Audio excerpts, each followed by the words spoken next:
আসসালামু আলাইকুম। অন্য মঞ্চের আলাপচারিতায় আপনাদের সকলকে আমন্ত্রণ জানাচ্ছি। যখন পরিস্থিতিটা এমন যে নির্বাচনের তফসিল ঘোষণার 24 ঘন্টা না পার হতেই জুলাই আগস্ট আন্দোলনের নেতৃত্ব স্থানীয় এক তরুণ, যিনি কিনা নির্বাচনে প্রার্থী হতে চেয়েছিলেন, সেই ওসমান হাদিকে দিনে দুপুরে ঢাকায় একটা টার্গেট কিলিং প্রচেষ্টার শিকার করবার মাধ্যমে একটা বড় ধরনের অস্থিতিশীলতা সৃষ্টির চেষ্টা একেবারে স্পষ্ট হয়ে উঠেছে, তখন একদিকে সেনাবাহিনী যারা দ্রুত ব্যারাকে ফিরতে চায়, অন্যদিকে এই বিদেশি রাষ্ট্রগুলো, কারো জন্যই তারেক রহমানের চেয়ে ভালো আর কোনো অপশন ছিল না।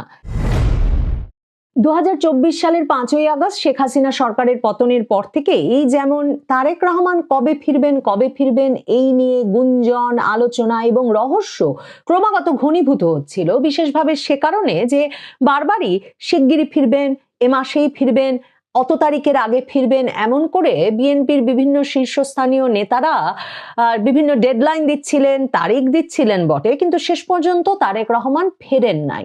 বিশেষ করে নভেম্বরের শেষে যখন মা খালেদা জিয়া গুরুতর অসুস্থ হয়ে উঠলেন, নির্বাচনের আর বেশি দিন বাকি নাই, নির্বাচনী তফসিল যে কোনো সময়ে, বিএনপি নেতাদেরও তারেক রহমান এখনই ফিরে যাবেন এই রবটা তুঙ্গে, তখন যখন মায়ের গুরুতর শারীরিক পরিস্থিতিতেও তারেক রহমান দেশে ফেরার উদ্যোগ নিতে পারেন না, বরং 29শে নভেম্বর তারিখে, মানে সপ্তাহ দুয়েক আগে, এমন এক ফেসবুক পোস্ট দেন তারেক রহমান, যেখানে তিনি বলেন যে এমন সংকটকালে মায়ের স্নেহ স্পর্শ পাওয়ার তীব্র আকাঙ্ক্ষা আমারও রয়েছে, কিন্তু অন্য আর সবার মতো এটা বাস্তবায়নের ক্ষেত্রে আমার একক সিদ্ধান্ত গ্রহণের সুযোগ অবারিত ও একক নিয়ন্ত্রণাধীন নয়।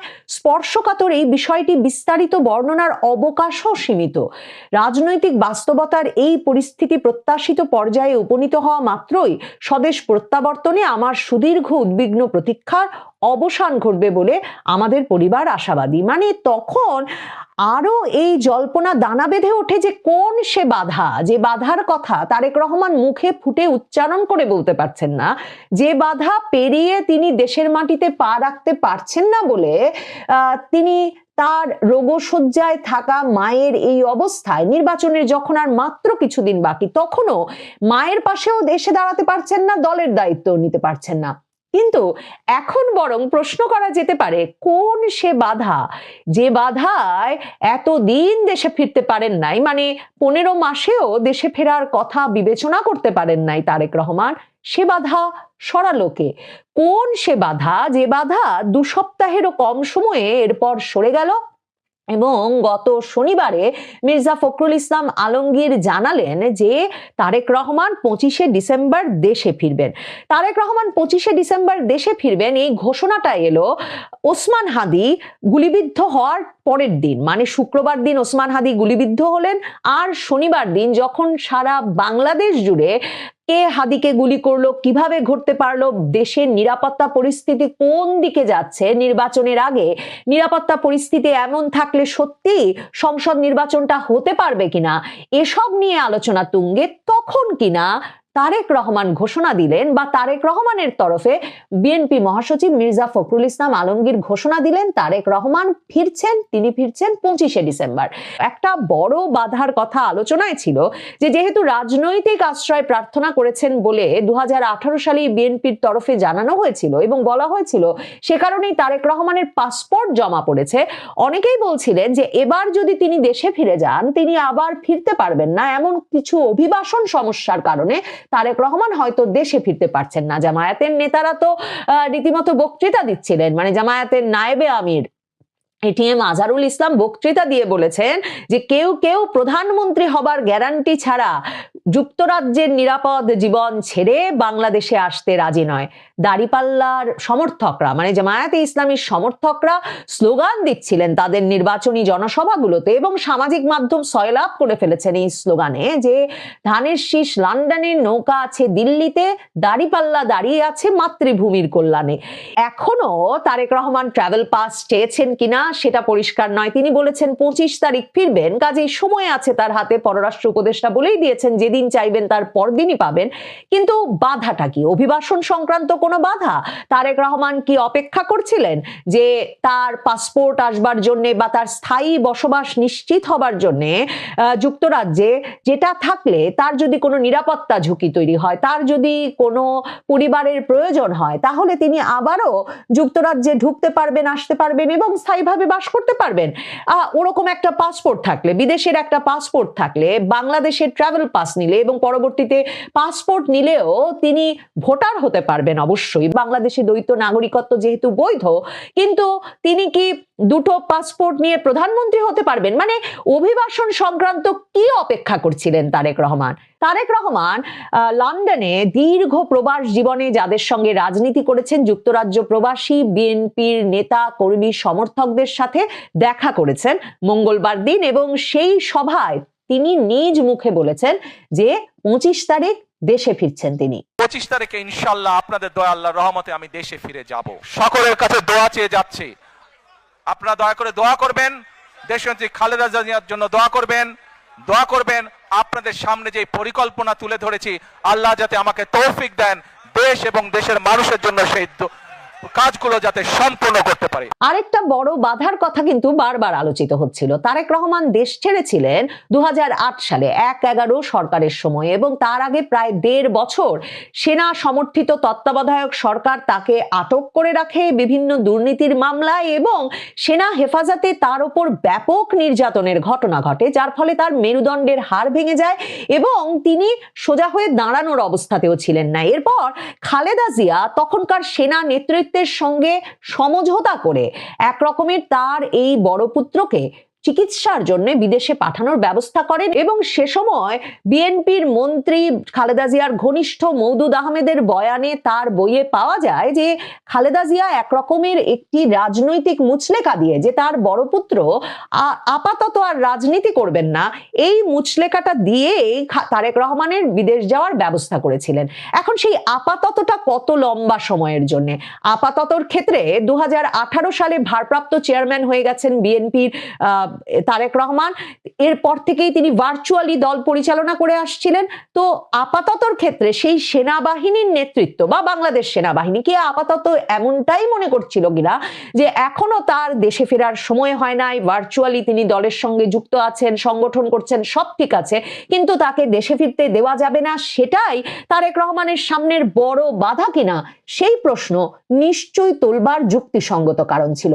29 নভেম্বরের পর থেকে বাধা অপসারণে প্রকাশ্য যেসব উদ্যোগ নিতে বিএনপিকে দেখা যায়, অনেক পর্যবেক্ষকই বলছেন তার মধ্যে সবচেয়ে গুরুত্বপূর্ণ উদ্যোগটি হয়ে উঠেছিল যখন শতাধিক অবসরপ্রাপ্ত সেনা কর্মকর্তাদের একটা সমাবেশের আয়োজন করতে পারে বিএনপির গুলশান কার্যালয়ে। সেই সভায় ভার্চুয়ালি যোগ দিয়ে তার মা বেগম খালেদা জিয়া প্রধানমন্ত্রী থাকার সময় তার নিরাপত্তায় নিয়োজিত এসএসএফ এর প্রধানের কাছে প্রকাশ্যেই ক্ষমা প্রার্থনা করেন একবার তার সঙ্গে রূঢ় আচরণের জন্য। তো এমন মন্তব্য করা বা এমন যোগ বিয়োগ করাটা খুব অস্বাভাবিক নয় যে যেই সেনাবাহিনী 2007 সালে প্রধানমন্ত্রী পুত্র হিসেবে বেপরোয়া হয়ে ওঠা তারেক রহমানকে একটা শিক্ষা দেওয়া, তারা যখন সংস্কার করে নতুন বাংলাদেশ গঠনের দায়িত্ব নিল 1/11 সরকার গঠনের মাধ্যমে, সে সময় জরুরি মনে করেছিল, তারা তাদের কাছে তারেক রহমানের এই বিনয়ী চরিত্রটা এবং তিনি যে তার আগের যে কোনো ভুলের জন্য প্রকাশ্যে অপ্রকাশ্যে ক্ষমা চাইতে পর্যন্ত প্রস্তুত, সেটা দেখানো তারেক রহমানের জন্য, বিএনপির জন্য জরুরি হয়ে পড়েছিল। কারণ না হলে সেনাবাহিনী কিছুতেই তারেক রহমানকে দেশে ফেরার ক্ষেত্রে গ্রিন সিগন্যাল দিতে রাজি হচ্ছিল না। ওই সভাটিতে বিশেষভাবে প্রকাশ্য ক্ষমা প্রার্থনার ঘটনাটি তারেক রহমানের প্রতি সেনাবাহিনীর সাবেক কর্মকর্তাদের এক রকমের সহানুভূতিশীল করে তোলে। তারেক রহমান সেদিক থেকেও একটা গ্রিন সিগন্যাল পান এবং তার ফলে একটা বাধা দূর হয়। তৃতীয় যে বাধাটির কথা না বললেই নয়, আন্তর্জাতিক সম্প্রদায়ের সমর্থন ছিল কিনা তারেক রহমানের প্রতি। দেখুন, এই যে তারেক রহমান আসলেই প্রধানমন্ত্রী হতে পারবেন কিনা, এই আলোচনাটা করতে গেলেই সবসময় মার্কিন যুক্তরাষ্ট্রে সেই সালে যখন ১-১১ সরকার তারা একরকম নিজ হাতে গড়ে দিল সেনা সমর্থিত তত্ত্বাবধায়ক সরকার, তখন তাদের যে কি পরিমাণ প্রধানমন্ত্রী পুত্র তারেক রহমানের বিষয়ে বিরোধিতা ছিল, তখন একের পর এক মার্কিন তার বার্তায় সে সময় বাংলাদেশে নিযুক্ত মার্কিন রাষ্ট্রদূতরা তারেক রহমান সম্পর্কে কি কি লিখেছেন, কিংবা তারা যে তখন তারেক রহমানকে যুক্তরাষ্ট্রে কালো তালিকাভুক্ত করবার পরামর্শ যুক্তরাষ্ট্রের পররাষ্ট্র মন্ত্রণালয়কে দিয়েছিলেন, এ সবই নথিভুক্ত আছে।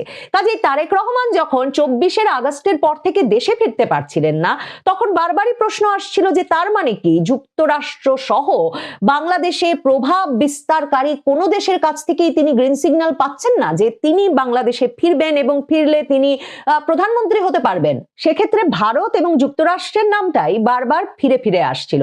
এখন ধারণা করা যাচ্ছে, বলা হচ্ছে একদিকে যেমন বাংলাদেশের সেনাবাহিনী, অন্যদিকে যুক্তরাষ্ট্র, ভারত প্রত্যেকেই একরকম মরিয়া হয়ে উঠেছে ইউনূস সরকারের অবসানের মাধ্যমে একটা নির্বাচিত সরকারের কাছে বাংলাদেশের ক্ষমতা হস্তান্তরের বিষয়ে। সেদিক থেকে তারেক রহমানের চেয়ে প্রস্তুত মধ্যপন্থী আর কাউকে মনে হচ্ছে না বলে, এবং যখন পরিস্থিতিটা এমন যে নির্বাচনের তফসিল ঘোষণার ২৪ ঘন্টা না পার হতেই জুলাই আগস্ট আন্দোলনের নেতৃত্ব স্থানীয় এক তরুণ, যিনি কিনা নির্বাচনে প্রার্থী হতে চেয়েছিলেন, সেই ওসমান হাদিকে দিনে দুপুরে ঢাকায় একটা টার্গেট কিলিং প্রচেষ্টার শিকার করবার মাধ্যমে একটা বড় ধরনের অস্থিতিশীলতা সৃষ্টির চেষ্টা একেবারে স্পষ্ট হয়ে উঠেছে, তখন একদিকে সেনাবাহিনী যারা দ্রুত ব্যারাকে ফিরতে চায়, অন্যদিকে এই বিদেশি রাষ্ট্রগুলো, কারো জন্যই তারেক রহমানের চেয়ে ভালো আর কোনো অপশন ছিল না। সে কারণে হঠাৎ করে যে বাধা পাহাড় হয়ে দাঁড়িয়েছিল তারেক রহমানের সামনে ২৯শে নভেম্বর তারিখেও, সে বাধার বিশাল পাহাড় হঠাৎ করে সরে যায়, আর তারেক রহমান সে বাধার পাহাড় ডিঙিয়ে বাংলাদেশের দিকে রওনা হওয়ার তারিখ ঘোষণা করতে পারেন। ধারণা করা যায় তারেক রহমান বাংলাদেশে ফিরলে নির্বাচন অনুষ্ঠান পিছিয়ে দেওয়ার চেষ্টা করছেন যেসব পক্ষ, বা যারা একরকমের স্বস্তি বোধ করেন সংসদ নির্বাচনটা পিছিয়ে গেলে, তাদের এসব উদ্যোগ ভেস্তে যাবে। কারণ এমন একটা নির্বাচনী জোয়ার বিএনপির তরফে তৈরি হবে 18 বছর পর নেতাকে ফেরত পেয়ে, যে সে জোয়ারের সামনে নির্বাচন পেছানোর কোনো উদ্যোগই দাঁড়াতে পারবেন না। তবে তারেক রহমান কিন্তু প্রতিদিনই তার বক্তৃতায় বলছেন নির্বাচন সহজ হবে না, অনেক ষড়যন্ত্র আছে। লন্ডনে সর্বশেষ বক্তৃতাটাতেও সে কথা বলেছেন তিনি। সামনে কিন্তু আমাদের কঠিন সময়, ষড়যন্ত্র থেমে নেই, এবং এই নির্বাচনও কিন্তু খুব সহজ নয়। আপনারা অনেকেই কিন্তু ব্যাপারটা এখন বুঝতে পারছেন। 1 বছর আগে যা বলেছিলাম সেটা কিন্তু হচ্ছে এখন। আমি আবারও বলছি, সামনের সময় কিন্তু খুব সুবিধার না, কাজেই সকলকে ঐক্যবদ্ধ থাকতে হবে। কিন্তু নির্বাচন অনিশ্চিত হলে তারেক রহমান কি দেশে ফিরতেন? তার মানে তারেক রহমান যদি দেশে ফেরেন 25 তারিখ, একরকম ধরেই তো নেওয়া যায় যে নির্বাচন হচ্ছে, আর নির্বাচন হলে তারেক রহমান প্রধানমন্ত্রী হচ্ছেন। সম্ভবত এই সবগুলো বিষয়ে একরকম আশ্বস্ত হয়ে আশ্বাস পেয়েই তারেক রহমান রওনা হচ্ছেন দেশের পথে। হচ্ছে তার মধ্যে অন্যতম হলো যে আগামী 25শে ডিসেম্বর লন্ডন থেকে দীর্ঘদিনের নির্বাসিত বিএনপির চেয়ারপারসন তারেক রহমান কি আসলেই বাংলাদেশে ফিরবেন কিনা। অনেকের সাথেই আমার কথা হয়েছে, অনেকে ব্যক্তিগতভাবে জিজ্ঞেস করেছেন, অনেকে সংশয় প্রকাশ করেছেন, এবং এখন পর্যন্ত অধিকাংশ মানুষই বিশ্বাস করেন যে তারেক রহমান ফিরবেন না। আসলেই কি তিনি ফিরছেন 25শে ডিসেম্বর? আজকে এ নিয়েই কথা বলবো। তার আগে আসুন একটু দেখে নিই যে তিনি আসলে নিজের 25শে ডিসেম্বর বাংলাদেশে ফেরা নিয়ে কি বলছেন। আপনারা সবাই জানেন যে আজকে এই অনুষ্ঠানটি প্রথমত দুটো বিষয়, এক 16ই ডিসেম্বর আমাদের বিজয় দিবস, এবং একই সাথে আপনাদের সাথে বহুদিন ছিলাম, 17 প্রায় 18 বছর আপনাদের সাথে ছিলাম, বাট আগামী 25 তারিখে ইনশাল্লাহ আমি দেশে চলে যাচ্ছি।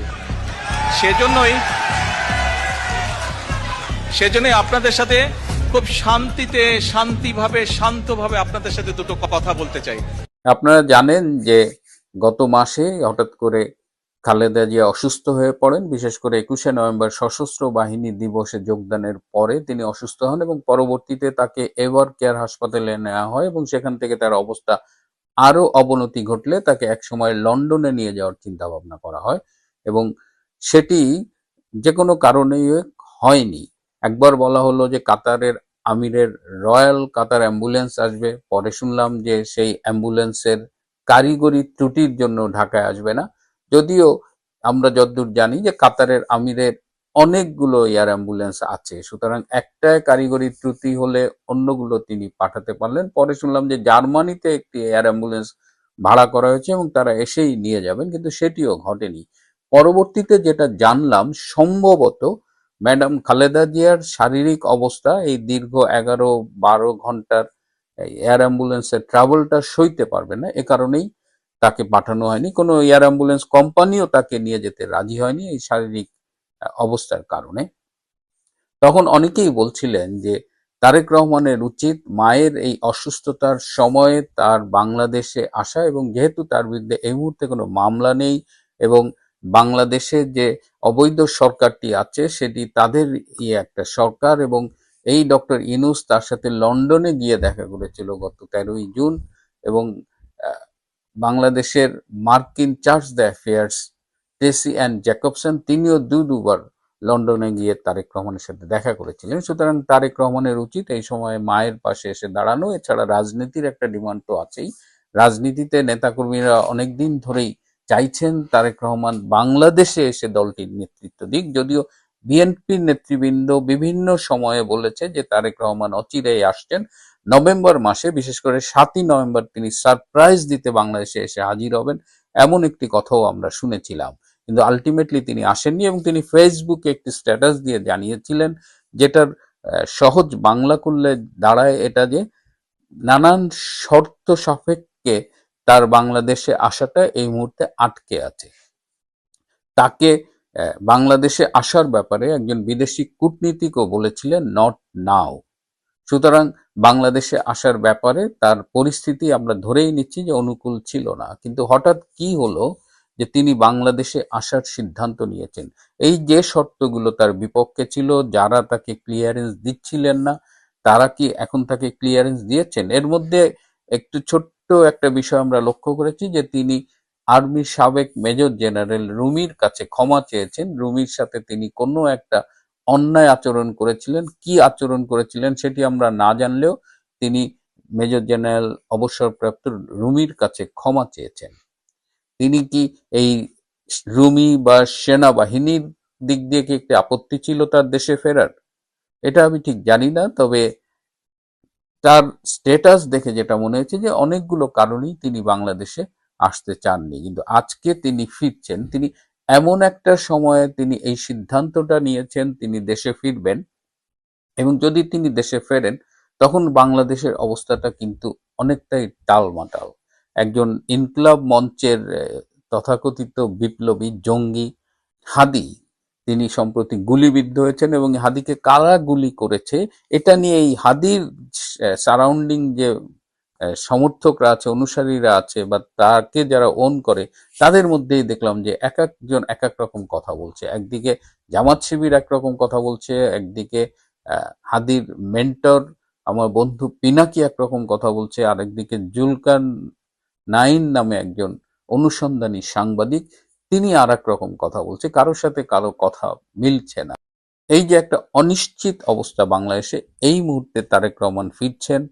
এর মধ্যে ভারতের সাথে বাংলাদেশের সম্পর্ক একদম তলানিতে চলে গেছে। এই মুহূর্তে যখন রেকর্ড করছি তখন জানা যাচ্ছে যে বাংলাদেশ থেকে জুলাই ঐক্যের নামে একদল লোক, তারা ভারতীয় হাইকমিশনের উদ্দেশ্যে যাত্রা করেছে, এবং ভারতীয় ভিসা সেন্টার সেটা আজকে বাংলাদেশ সময় দুপুর 2টো থেকে অনির্দিষ্টকালের জন্য বন্ধ ঘোষণা করা হয়েছে, এবং দিল্লিতে